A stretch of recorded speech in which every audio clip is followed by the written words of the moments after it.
Moussa Dadis Camara. Bonjour madame. Avez-vous l'intention de vous rendre en Guinée prochainement pour déposer officiellement votre candidature à la présidentielle? Bien sûr madame, je suis un citoyen guinéen. Au vu de la constitution guinéenne, rien ne peut m'empêcher de me rendre dans mon pays natal, de me présenter comme candidat aux élections présidentielles. Avez-vous fixé une date pour votre retour? J'ai fixé une date au courant du mois de juin, entre le 20 et le 25. Pour une question de principe et de règlement, je me dois le devoir de leur envoyer un courrier officiel leur demandant que leur frère, leur fils juge nécessaire de rentrer à partir de tel jour. Que ferez-vous si le président Alpha Condé s'oppose à votre retour, sachant qu'en 2013, lors des obsèques de votre mère, vous n'aviez pas pu vous rendre à Conakry? Si cela se passait, je ne serais pas démocrate. Mais le président Alpha, j'ai eu confiance en lui lorsqu'il a été investi en disant qu'il est le Mandela de la Guinée. S'il a dit qu'il est le Mandela de la Guinée, il ne pourra pas s'opposer. À l'annonce de votre candidature, Thierno Sow, le président de l'Organisation guinéenne de défense des droits de l'homme, a estimé que votre retour dans le jeu politique était une insulte faite aux victimes du massacre du stade du 28 septembre 2009. Est-ce que la vérité ne doit pas être un préalable à votre candidature? Je ne sais pas si c'est un grand juriste. Ce n'est pas une insulte. Au vu de la Constitution, j'ai le droit de me présenter aux élections présidentielles. Au-delà de la Constitution, n'avez-vous pas un devoir moral? Le devoir moral, c'est ce que je suis en train de faire. Si j'ai jugé nécessaire de me présenter candidat aux élections, j'ai voulu mettre fin à l'instrumentalisation. Le dossier du 28 septembre est devenu un moyen d'instrumentalisation pour avoir l'électorat de mes sympathisants en disant voilà, votez pour M. X. Si vous votez pour lui, alors Dadis Camara va faire l'immunité juridique. De tromper les gens pour dire si vous ne votez pas pour cet homme-là, ils vont l'amener comme adresse à la Haye. C'est pas normal, on ne doit pas mélanger la politique et la justice. Monsieur Camara, je repose ma question précisément. Pensez-vous pouvoir vous présenter à l'élection présidentielle tant que la vérité n'a pas éclaté sur le massacre du 28 septembre 2008? Cette vérité, elle va s'éclater. Ça n'empêche pas. Je ne suis pas à l'abri de la loi. Si vous étiez inculpé, accepteriez-vous de venir vous expliquer devant les juges?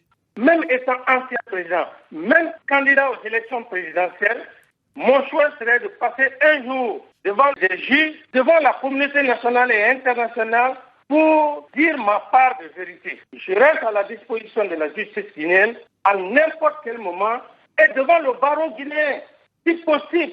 Le dossier du 28 septembre ne doit pas être un objet pour aller conquérir l'électorat de mes sympathisants en disant nous allons accorder l'immunité juridique pour Dadis.